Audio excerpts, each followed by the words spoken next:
Добар ден, почитувани, ова е најновата Телма амбуланта. Болестите на срцето се исклучително чести и опасни.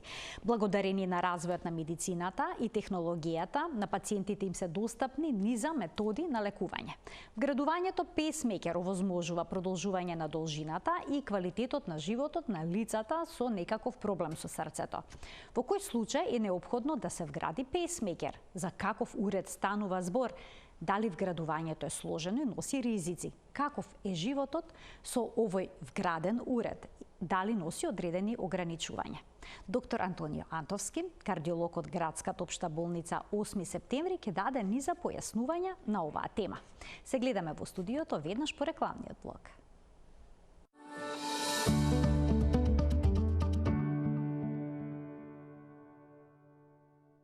Стручните лица велат дека животот со пейсмекер може да биде само подобар од животот со болно срце.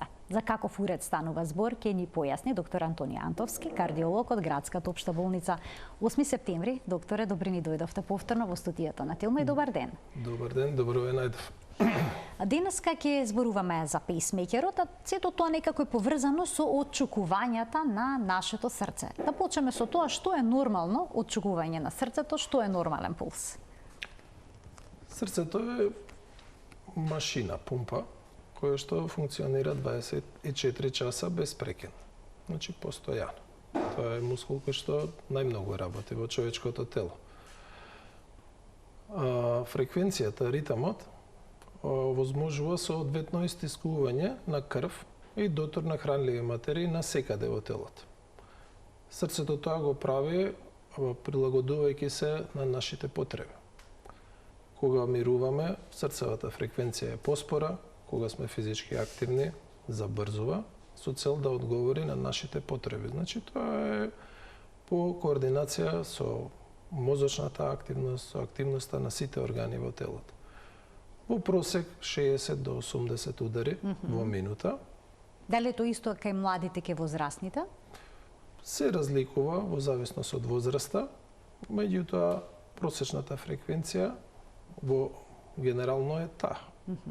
Збориме за фреквенција во мирување или при вообичаени дневни активности. При напор секако имаме потреба од побрза срцева работа заради поефикасен, забрзан дотор на хранливи материи и кислород за да ги задоволи потребите на телото. Доктори, ке мажите и ке жените пулсот треба да биде помеѓу 60 и 80? Има некакви разлики? Нема разлика. Тоа е некоја физиолошка граница. Под 60 велиме дека срцето работи поспоро. Тоа значи дека веќе има проблем? Како термин. Доколку е под 60? Не мора да значи. Кај тренирани особи, физички активни, кондиционирани, пулсот вообичаено е поспор. Пумпата овозможува со едно истиснување повеќе крв да проциркулира во крвотокот, неголи кај друга особа која што не е кондиционно спремна, каде што е потребно 2 отчукувања за да се постигне истиот резултат. Знаеме анегдоти за спортистите, ватерполистите, дека имаат зголемено срце, спортско срце, велосипедистите, например. Срцето е мускул, како и секој друг мускул во телото, кога се изложува на напор, се зголемува, хипертрофира, за да може поефикасно да одговори на тие зголемени потреби. И затоа имаме разлика поспора срцева работа кај тренирани особи. Кај некои поспората срцева работа под 50 доведува до клиничка манифестација. Значи не е доволна за да ги задоволи потребите, па се јавуваат симптоми. И тогаш велиме дека тој пулс е спор, пациентот има симптоми, значи треба да бараме решение за проблемот. А доколку пулсот е забрзан, да речеме над 100? При физички напор тоа е нормална реакција на организмот. Например, кога се качуваме по скали, по угорница, при трчање, нормално е, срцето одговара со забрзана работа, зголемен дотор на крв. Зголемени се потребите на организмот. Мускулите посебно трошат повеќе кислород, согоруваат енергија, се создаваат производи кои што треба да бидат отстранети, знаеме, при мускулен напор се јавува болка во мускулите заради создавање на млечна киселина. И за сето тоа да функционира, срцето ја забрзува работата, го големува протокот на крвта, значи целиот циклус се забрзува. А како правилно треба да се измери пулс? И то дали да се направи во мирување или пак при некаква физичка активност, за да се процени каква е работата да на срцето? процениме каква е работата и кондиционата спремност, тогаш поставуваме 24 часовен мониторинг, холтер, кој ќе снима работата на срцето. Пациентот води дневник во кој дел од денот што работел и ние гледаме што се случува кога пациентот мирува, кога е физички активен, кога е под стрес. Дали нормално физиолошки срцето реагира на сите тие побарувања во текот на денот. Ако сакаме да дознаеме кој е пулсот во мирување, тогаш пациентот треба да одмори 5 до 10 минути во некоја смирена атмосфера, за да се смири нервниот систем, вегетативниот систем, има директно влијание врз срцевата фреквенција. Сите сме свесни стресот, стравот, дека предизвикува забрзано чукање на срцето, болката исто така. Значи тоа е една физиолошка реакција, нервниот систем испреќа информации, срцето тие информации ги спроведува со забрзана работа или со успорена работа. Во зависност од каква е информацијата. Ние самите во домашни услови да си го провериме пулсот, кој е најдобриот начин? Дали на зглобот на раката? На зглобот на раката, можеби да се пипне пулсот на вратот, бидејќи тука е поголема артерија, полесно може да се почувствува пулсот. Доволно е да се стави раката на градниот кош и да почувствуваме чукањето на срцето, се мери за 30 секунди, за 1 минута, колку е пулсот и така знаеме дали е во тие физиолошки граници и што е важно дали правилно работи срцето, пошто може да почувствуваме и ако има и неправилност во работата, како прекини, како екстра прекобројни удари, пациентите тоа го чувствуваат. Како прескокнување на срцето во градите обично. Така и го опишуваат како прекоброен удар, неправилен, не во временско, не во очекуваното време, или пауза, можеби, велат, као на момент ќе застане срцето, подолга пауза ќе направи, па ќе продолжи да чука. Такво е обично чувството. Сега некој тоа го чувствува и кога има мал број на такви прескокнувања, некој што има многу, па не ги чувствува. Тоа е индивидуално. Индивидуално. Да. А дали е нормално, докторе, понекогаш да си ја чувствуваме работата на срцето? Да речеме кога лежиме на левата страна. Апсолутно. Положбата на телото зависи колку е срцето поблиску до градниот кош, ударот од срцевата контракција се пренесува на градниот кош. Ние тоа може да го почувствуваме како вибрација, а може да го почувствуваме и буквално преку истискување на крвта во крвните садови на вратот. Го чувствуваме звукот на испумпувањето на крвта. Често пациентите велат, ама добро, јас зашто стално тоа не го чувствувам? Затоа што некогаш мозокот е активен и едноставно тоа не го регистрираме, затоа што тоа е нешто вообичаено, нормално и затоа кај нас не предизвикува реакција. Некогаш кога паметот е оптеретен со други размислувања, здравствени проблеми и такви работи, тогаш приметуваме дека кога повеќе сме фокусирани доктор ми чука во увото го слушам како пулсира срцето, тоа е нормално. Кога сметате дека има проблем кога станува збор за отчекувањата на срцето, односно за пулсот? Проблемот е кога срцето како предводник во работата не ги задоволува потребите на организмот. Значи работи несоодветно или многу споро, па недоволно истиснува крв, или па работи премногу брзо, несоодветно на нашите потреби. Збориме за аритмии, кои што имаат брза срцева работа и кои што предизвикуваат нелагодност, вознемиреност кај пациентот, а ако се многу брзи, може да доведат и до несоодветно полнење на срцето, несоодветно испумпување, па срцето не се ја задоволува, не ја извршува соодветно својата задача и се јавува замор, се јавува чувство на отежнато дишење, малаксаност и пациентите тогаш констатираат дека имаат проблем и бараат помош. Исто и со спората срцева работа. Ако е нефизиолошка, многу спора, нема дотор доволно, нема доволно енергија. Јас еве ќе кажам како пример, првиот пациент на кој што му поставив песмејкер беше човек на 89 години, кој што дојде на нога и кој што се пожали: докторе, јас до пред неколку дена можев нормално да се движам, сега не можам, вика. Не можам, одам, немам сила. Кога направивме ЕКГ, констатиравме дека пулсот му е 35. Значи имаше еден од тие блокови во пренесување на импулсите.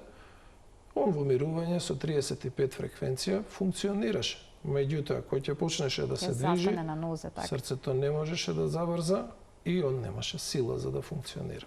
Споменавте срцев блок. Што е тоа? Тоа е пречка во пренесувањето на срцевите импулси.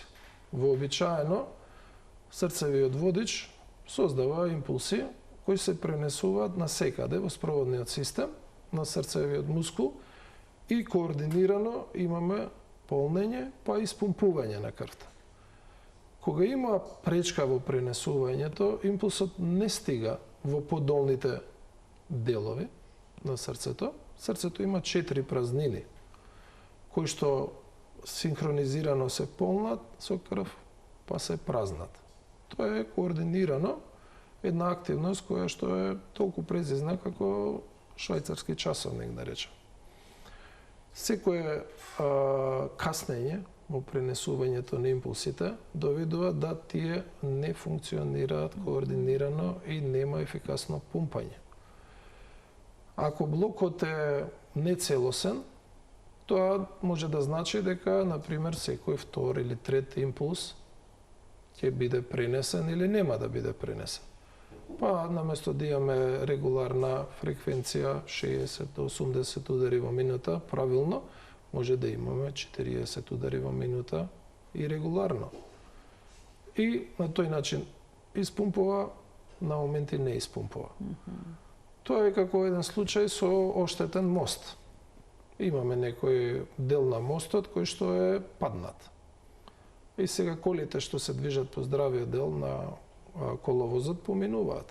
Тие што ќе дојдат во дупката ќе пропаднат од мостот во реката. Нема да бидат пренесени на другата страна од реката. Така е со блоковите.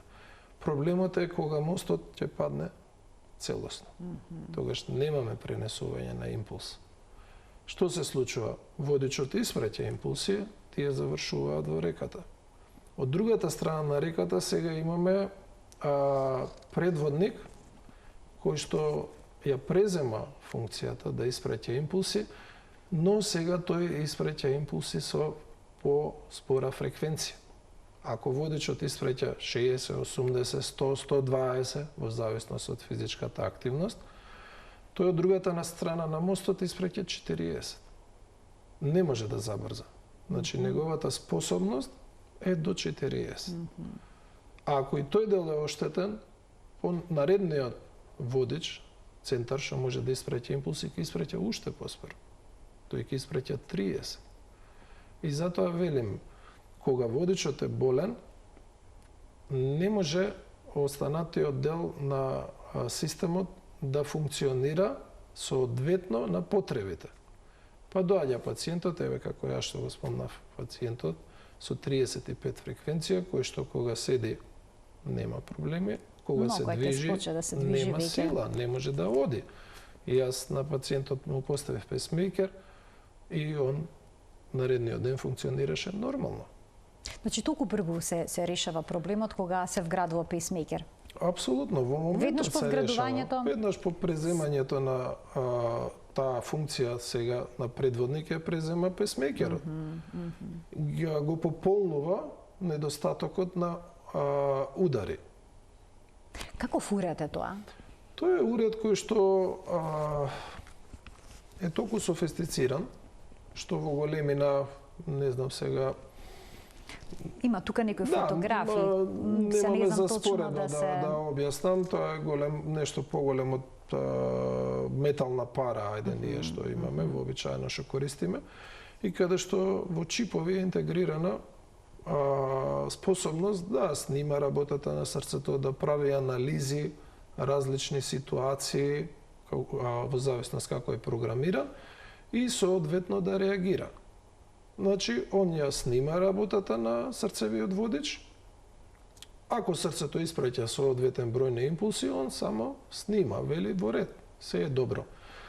Ако импулсите се пренесат на секаде во спроводниот систем, он тоа пак го регистрира и мирува. Ако не се пренесат, ние поставуваме две електроди. Едната електрода ја снима работата на водичот, другата електрода е на другата страна од реката. Снима дали ќе стигне импулсот од водичот. Ако не стигне, тогаш песмекерот ќе испрати импулс. Тука можеме да видиме една електрода. Тука е само една електрода. Ова е тип на песмекер кој што снима само дали импулсот стигнал преку мостот. Кај двокоморните песмекери, кај што имаме две електроди, тие ги поставуваме таму каде што имаме здрав срцеводич. Затоа што сакаме Значи има различни типови на песмекери. Да, има различни спрема типот на болеста, состојбата на пациентот. Ако срцевиот водич е здрав, ние сакаме да ја следиме неговата активност и да ја пренесеме на остатокот од срцевиот мускул. Затоа што срцевиот водич најфизиолошки реагира на нашите потреби.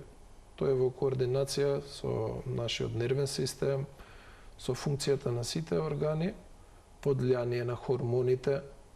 Значи, тоа е идеален предводник кој што песмекерот го следи во работата и ги пренесува импулсите на останатиот дел од срцевиот мускул. Кога имаме болест на водичот не функционира. Во тој случај се поставува електрода во подолниот дел на срцето, во комората, значи пак за да бидам сликовито разбран, од другата страна на мостот, бидејќи импулсот не доаѓа, сега песмекерот е тој што испраќа импулси. Толку се развија овие уреди со годините, да они имаат сензор кој што може да следи физичка активност. Дали ние се движиме, дали ние седиме. Може да ја следи респирацијата, дишењето, колку ние брзо дишиме, и према тоа он прави анализа, вика, регистрирам вибрации на движење, регистрирам побрзо дишење. Значи, пациентот е физички активен, него не му е доволно 60 удари, 80 удари. Ќе испреќа 90, 100, 110, ние тоа го програмираме. Доколку и како ќе следи, тоа е во зависност и од возраста на пациентот сега.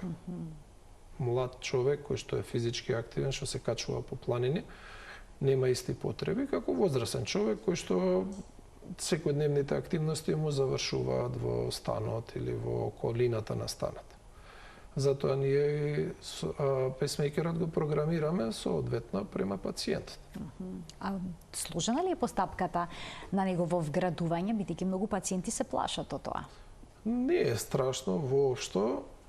Се работи во локална анестезија, значи пациентот не е заспан, ние разговараме во текот на процедурата, која што трае отприлика 1 час. Локално се анестезира кожата, бидејќи правиме рез на кожата. Песмекерот се вградува под кожата, се прави джепче, се подига кожата и тука е песмекерот имплантиран. Боцкаме од левата страна се поставува? Обично се поставува од левата страна, од причина што доминантно луѓето ја користат десната рака. Сега исклучок се тие што се леваци, кои што користат повеќе левата рака, или јас во мојата кариера имплантирам песмекери 5 години веќе. Сум имал една ситуација да имплантирам од лева страна кај пациент кој што беше ловџија, кој што кундакот го поставуваше на левата страна и заради тоа песмекерот мораше да биде од десната страна, за да не го секое пукање да не го оштети песмекерот. И сум имал уште еднаш-два пати ситуација да не можело анатомски да се постави песмекерот од левата страна, па да поставам од десна страна песмекер. Значи се поставува тој дел таму, а потоа електродите како да... Електродите се внесуваат, ние боцкаме вена, преку вената се внесуваат електродите во срцевите празнини. Едната се поставува во близина на срцевиот водич, другата во близина на врвот на срцето. Ќе се повторам, едната ја следи активноста на срцевиот предводник, а другата следи дали се пренесуваат импулсите или не стигнуваат. Потребна ли е специјална подготовка за пациентот пред да се направи вградување на пейсмейкер? Не бара некои припреми, соодветно хидрирање на пациентот, значи да има доволно течности во циркулацијата, важно ни е заради крвниот притисок. Боцкаме вена, во вената крвниот притисок е понизок неголи во артериите. Ако нема доволно течности пациентот однесено, и вената е попразна, поинаку се однесува. Некогаш се обидуваме, всушност секогаш се обидуваме во пределот на рамото да препарираме една мала вена преку која внесуваме електрода. На тој начин избегнуваме боцкање на поголема вена. Зашто тоа го правиме? Затоа што кај боцкањето теоретски многу ретко може да се повреди нешто во околината, да се боцне, например, артерија наместо вената, што не е никаков проблем, затоа што боцкањето на артеријата не доведе до крварење, да се повреди, например, плуќната марамица, исто многу ретка ситуација. Меѓутоа, секогаш инсистираме, кога може да се препарира таа веничка, да се заврши на тој начин, бидејќи со тоа се избегнува било каков ризик. Но што е со оние пациенти кои што имаат хронични болести, докторе? Да речеме шеќерна болест или пак некаков проблем со бубрезите.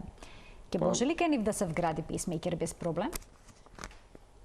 За жал, тоа се и пациентите кои што најчесто имаат потреба од пейсмейкер, бидејќи шеќерната болест го оштетува и срцето и крвните садови. Доведе до оштетување на крвните садови, до оштетување на спроводниот систем на срцето, развој на блокови, исто и со бубрежната слабост, несоодветната елиминирање на токсичните материи од организмот штетно делуваат на метаболизмот на сите ткива, па и на срцевото ткиво. Така да тие пациенти не се со ризик, нема кај нив големен ризик од интервенција, затоа што интервенцијата е минимално инвазивна. Тоа треба да разберат пациентите. Тоа е хирушка интервенција, бидејќи за разлика од стентирањето, каде што ние боцкаме артерија и сите манипулации ги правиме во крвниот сад, во овој случај ние мораме да направиме хирушки рез, да препарираме ткиво, за да дојдеме до таа веничка, која што би искористиле за да внесеме електрода или за да боцнеме поголема вена. Меѓутоа, можностите од компликации се навистина многу мали, малтене не постојат, така да не е страшно, не е болно самата процедура. Пациентот наредниот ден е дома. Раната зараснува за недела дена. Пациентот после недела дена е веќе во состојба сите физички активности да ги обавува со таа рака. Значи, препорачуваме недела дена да не се физички оптеретува таа рака со дигање на поголем товар или со работа во подигната, например, пружење на завеси, затоа што истегањето на раната може да доведе, потенцијално, до не добро зараснување. После недела дена раната е веќе зарасната, пациентот може нормално да функционира со било каква активност.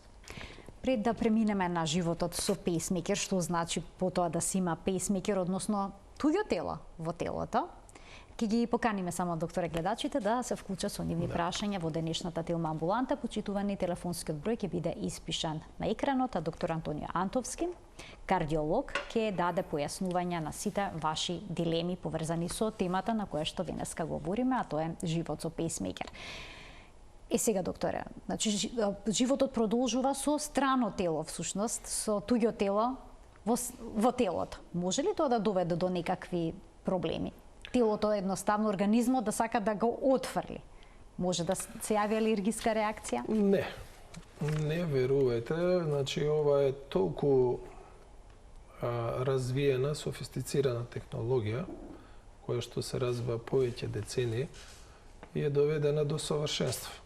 Материјалите кои што се користат се инертни. Значи нема реакција на ткивото на материјалите што се користат и на песмейкерот, батеријата и на самите електроди кои што се внесуваат во срцето. Пациентот со вграден пейсмейкер ќе го чувствува пейсмейкерот? Ќе ја чувствува неговата работа? Нема начин како тоа да го почувствува. Затоа што енергијата која што пейсмейкерот ја испраќа преку електродите е многу мала. Збориме за обичен песмейкер. Исклучок е дефибрилаторот, тоа е посебен уред, кој што на истиот начин и принцип функционира и се поставува како и песмейкерот, со таа разлика што има друга намена. Тој е поставен да ги сними малигните аритмии, односно аритмии кои што се опасни по животот.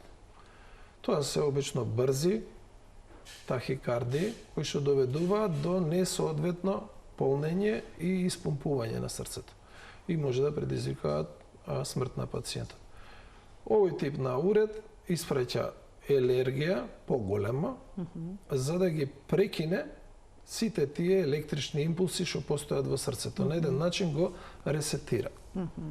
Настанува моментално прекид на секоја електрична активност и после тоа срцевиот предводник или си ја презема својата функција или дефибрилаторот испраќа импулси и ја презема функцијата на водич, на предводник. Значи тоа е единствениот уред кој што пациентот може да го почувствува бидејќи тоа е веќе голема енергија, а во обичајните песмейкери испраќаат толку ниско ниво на енергија што не се чувствува и затоа нивната батерија во просек трае десетина години. Ќе проговориме за батериите, но да им дадеме предност на гледачите. Веќе имаме двајца гледачи кои што чекаат и очекуваат да постават прашање во денешната Телма амбуланта. Добар ден за првиот од нив. Добар ден. Добар ден, повелете. Добар ден. Ало, добар ден. Ве слушаме, повелете. Ме слушате? Да, во Поздрав програма за вас сте. и за докторот. Сакам едно прашање. И јас со пулсот ми е нешто проблем. Не можам да... Не ми се стабилизира, ми се качува до 100-120. Примам терапија, примекол, примам кардиоперин и примам за притисокот ми е добар, примам терапија, си примам нормална. И сега не знам што е работа, ми прави ЕКГ, ми кажа дека тахикардија, ми е срцето забрзано. Дали тоа нешто ќе ми штети понатаму поопасно? Така, добро, ви благодарам за вклучувањето во програма. Каков совет би можеле да дадете за овој случај? До 100 удари во минута велиме дека е физиолошка срцева фреквенција, нормално. Над 100 велиме дека срцето работи побрзо. Сега, господјо, кај во вашиот случај, не кажавте дали таа тахикардија е правилна или неправилна. Значи, дали срцето работи правилно или неправилно. Во зависност од тоа има, да речам, аритмиите кои што на неправилната срцева работа носи и одреден ризик од создавање на коагулуми, згорчување на крвта, па тие пациенти затоа мора да пијат лекови кои што ќе намалат способноста на крвта да се згручува, за да се заштитат од компликации, мозочен удар или некој друг проблем. Кај што побрзо работи срцето, ако е правилна срцевата работа, со лекови тоа го контролираме. Сега господјата рече, ви рековте пиете некои лекови за контрола на срцевата фреквенција, можеби не се доволно ефикасни.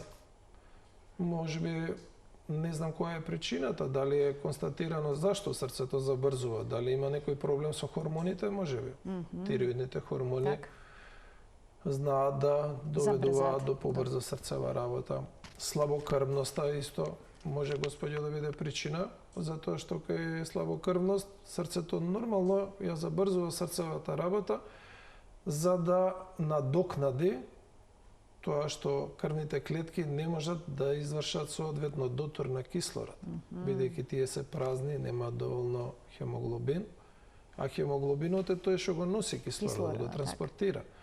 Бидејќи таа крв е сега посиромашна со кислород, срцето ја врти побрзо, за да овозможи преку плуќата, преку белите дробови, почесто да поминува, да внесе кислород повеќе и да се донесе на секаде во телото. Уште еден гледач ќе вклучиме. Добар ден. Ало. Во програма сте, ве слушаме. Кој е вашето Добар ден, прашање? јас сум пациент од Берово, имам уградено пейсмекер на 28 декември. Така. Меѓутоа, сакам да го прашам докторо, имам и реума, артритис, имам, дали може да одам на бањи, какви терапии можам да примам, дали со струја терапија можам да примам или не. И тоа, и притисокот ми е многу нисок, 100-110 ми е притисокот. А ја ги пијам Ксарелто, Валсакор, Конкор, сите ги тие пијам арчиња. Па го молам докторот да ми каже што да правам. Така да ви даде совет што конкретно можете да направите во вашиот случај. Ви благодарам за вклучувањето во програма. Што е со топлите бањи? Значи, во принцип, пейсмейкерот е прилагоден да нема влијанија надворешни врз неговата работа. Значи, температурата на телото нормално доведува до забрзана срцева работа. Затоа што сите знаеме, ако имаме температура, срцето побрзо ни работи. Пейсмейкерот ја следи работата на срцето. Значи, господи, во вашиот случај, реумата бара такво лекување, меѓутоа не знам каква е вашата состојба со срцето. Пейсмейкерот е поставен затоа што сте имале проблем. Дали е проблемот само во спроведувањето на импулси, дали имате слабост на срцевата пумпа, притисокот е низок, дали заради лековите, можеби сте предозирани, можеби не внесувате доволно течности, а можеби имате слабост на пумпата. А ако е тоа случај, топлата вода може да ви прави проблем. Не проблем на пейсмейкерот, туку проблем на срцето. Значи, пейсмейкерот нема да има проблем со температурата. Затоа што пейсмейкерот во сите услови ја следи работата на срцевиот водич. Но што ако срцето се преоптовари? Односно, пейсмейкерот се преоптовари поради да речеме, физичка активност? Јас реков дека ние индивидуално го програмираме пейсмейкерот према пациентот. Ние можеме да однапред зададеме протокол како пейсмейкерот да реагира. Па велиме, ако пациентот е возрасен, ако неговата состојба е пофрагилна, значи не може да поднесува напор, побрза работа на срцето, ние велиме пейсмейкерот нема да работи побрзо од 110-130 отчукувања во минута. Значи, ние тоа можеме однапред да го програмираме. Кај млад, активен физички човек, ние ќе дозволиме пейсмейкерот да ја следи неговата срцева фреквенција. Тоа значи може да бидат физички активни доколку Апсолутно. да спортуваат, доколку е програмиран така пейсмейкерот. Апсолутно. Значи ние пейсмейкерот кај млад физички активен човек, велосипедизам, кревање, тегови, дури тоа може со оглед на тоа дека после имплантирање на пейсмейкерот ние велиме дека пациентот е сега здрав. Проблемот е решен. Проблемот бил мостот. Мостот паднал и заради тоа немало пренесување на импулси.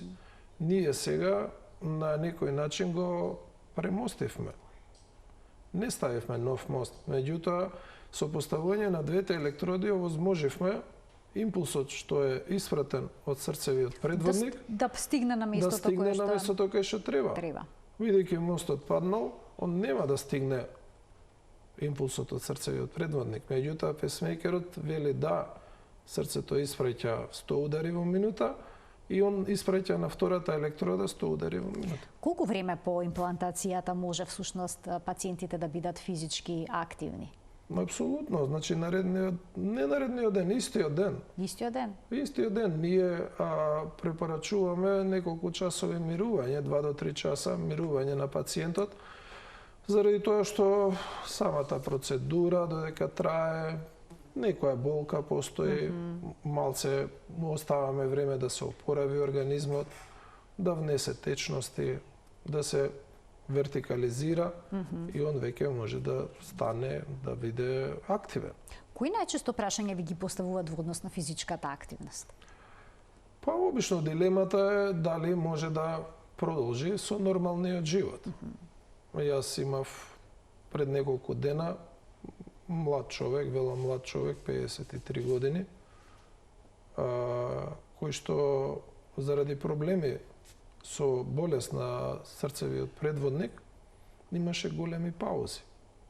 Па му се случуваше да губи свест. Он беше толку од тоа потресен, што не сакаше да прифати дека сега со песмејкерот он е здрав и дека треба да продолжи нормално да живее, без никаков лимит, без никакво ограничување. Значи, тоа е нешто што пациентот треба да го и психолошки совлада, да го прифати. Да, дека тие, да речам, искуства кои што биле непријатни во животот, сега со поставување на песмејкерот се надминати. Значи нормално и сексуална активност комплетно се може нормално да продолжи. Без никакви ограничувања. Ако проблемот бил само во пренесувањето на импулсите. Ако имаме проблем со срцевата пумпа, значи слабост на пумпата, ние со песмејкерот сме ја подобриле состојбата, меѓутоа не сме ги решиле сите проблеми. Но самиот песмејкер ќе го спречи драматичното прогресирање на болеста доколку се работи за слабост на срцето? Ако имаме слабост на срцевата пумпа, имаме посебен тип на песмејкери, каде што имаме веќе наместо 2-3 електроди. Што е целта? Кај одредени пациенти пренесувањето на импулсите е многу продолжено. Значи нема прекин. Тука немаме блок. Меѓутоа, импулсот, ако треба да патува 90 милисекунди, патува повеќе. 120 милисекунди, 130 милисекунди. Тоа доведува до несинхронизираност помеѓу левата и десната страна на срцето. Нормално, тие функционираат со разлики од милисекунди, што овозможува едниот дел на срцето да испумпа, другиот да се наполни, па тој да испумпа. Значи тоа, пак ќе речам, е буквално швајцарски часовник. Работи со милисекунди, не секунди. Кај таквите пациенти со таква состојба поставуваме и трета електрода. Едната електрода е во десната страна на срцето, едната е срцевиот предводник, а третата е во левата страна на срцето.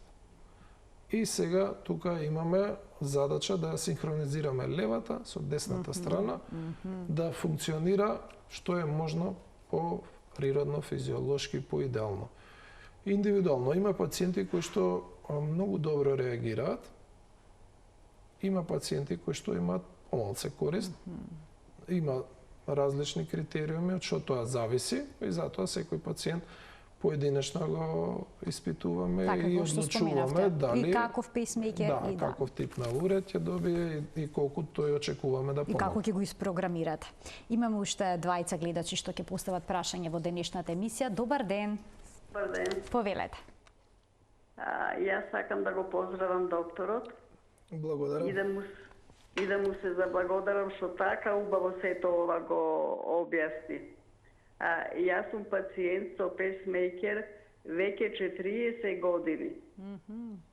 На 40 годишна возраст добив една таква, докторите ја викаја малигна тахиаритмија, што со ништо не се смируваше. и страшно ме замараше, едноставно не можев да се движам. Ми поставија песмейкер, тоа време Рајсер ми го постави со еден од докторите на клиника, многу сум им благодарна.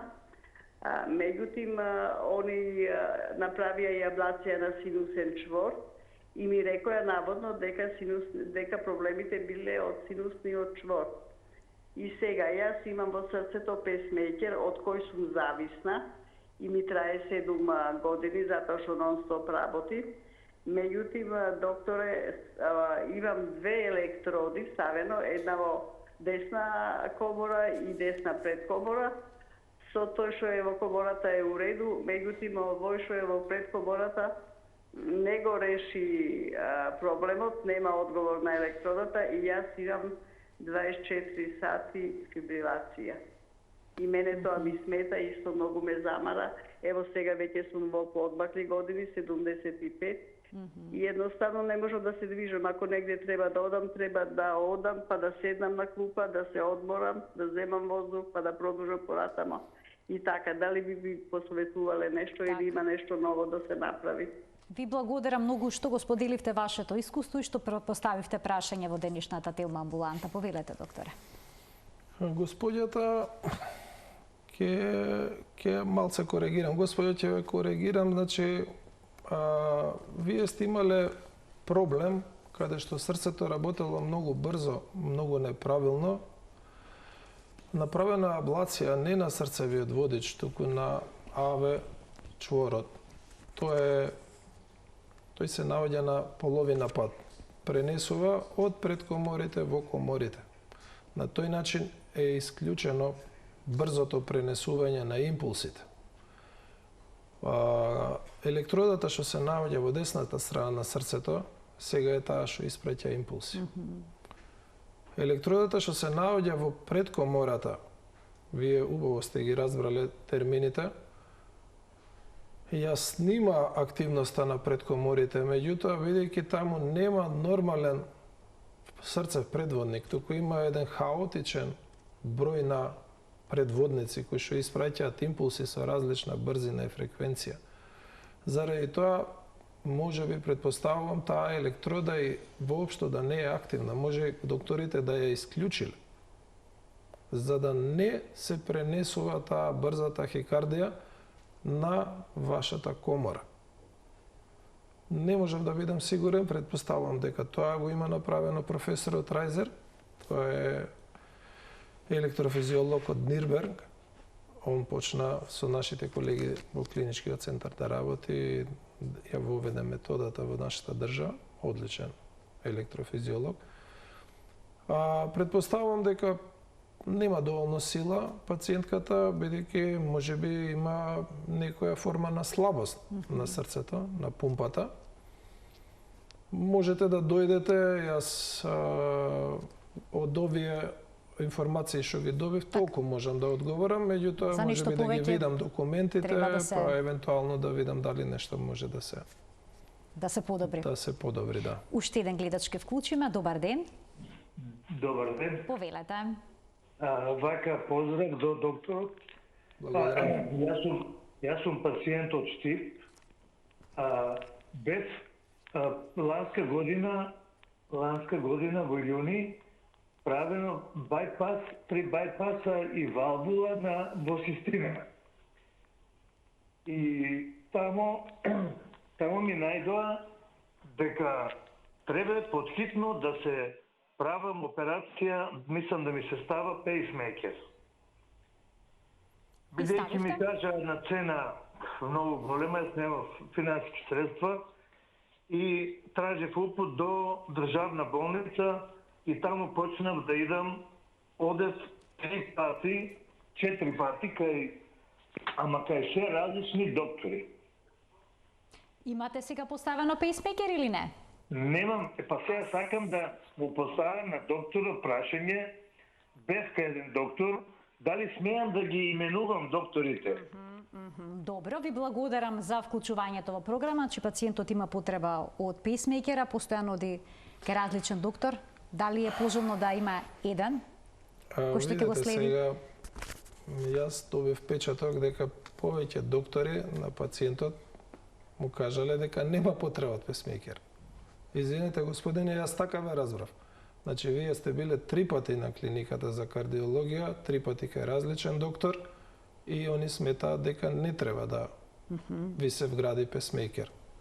Јас така разбрав. Вака, последниот вториот доктор што бе... Се извинам, господине, бидејќи мораме да завршиме тука, истекува времето, дали добивте совет да се постави пейсмейкер или не? Вториот доктор ми рече, вие сте на границата да се става пейсмейкер или да не се става. А третиот доктор ми рече, во случај кога... Сега вака, ми рече... Значи добивте најразлични совети, се добиле најразлични совети. Така, и поради тоа претпоставам дека треба да го следи еден доктор кој што ќе биде... Господине, независно сега кој доктор што ви рекол, ако има поделени мислења, ако некој мисли поинаку од другиот, логично е, нормално да се консултирате повторно со доктор. Дојдете, значи јас сум во средите во амбуланта достапен, да ги видам вашите резултати. Па да дадете. Ако докторот во систина проценил дека треба песмејкер, еве и некој друг доктор мисли дека е на граница или не знам што, треба да се видат вашите резултати и јас ќе си го кажам моето мислење, а вие ќе одлучите како понатаму. Така. Имаме, докторе, многу малку време, уште 2 минути до крајот на емисијата. Јас навистина сакам уште неколку крупни работи да се разјаснат. Може ли мобилниот телефон да му направи проблем на пациент со вграден пейсмейкер? Не. Доколку го држи, да речеме, во џебот од кошулата, од левата страна? Не, единствено што може да направи проблем, тоа е силно магнетно поле. Силно магнетно поле, за да бидам подобро разбран, е ако пациентот влезе во трафостаница. Значи, таму кај што има голема електрична енергија, се создава магнетно поле. Затоа, одма кажуваме на пациентите професионално што работат и дека не треба да бидат изложени на силно магнетно поле. Снимање со магнетна резонанца? Сите понови уреди се веќе направени да може да функционираат во магнетно поле, со тоа што, еве повторно, тие што имаат песмејкер, за да немаат никаков страв, ако се најдат во магнетно поле, песмејкерот нема да престане да работи. Он може да се случи да самиот се репрограмира, да функционира на едно основно базично ниво. Значи, ние песмејкерот, ќе се повторам, го програмираме индивидуално према пациентот, за да одговори на неговите индивидуални потреби. Ако се најде во таква ситуација во магнетно поле, песмејкерот може да се врати во основно базично ниво, што ќе овозможи пациентот да не биде загрозен животно, меѓутоа можеби нема да ги задоволува сите негови потреби. И потоа треба се репрограмира? И треба да се репрограмира. Затоа повеќето уреди од повеќето производители препорачуваат пред пациентот да се носи на снимање на магнет, да си дојде кај својот доктор, имплантатор, да го програмира песмејкерот за работа во магнетно поле.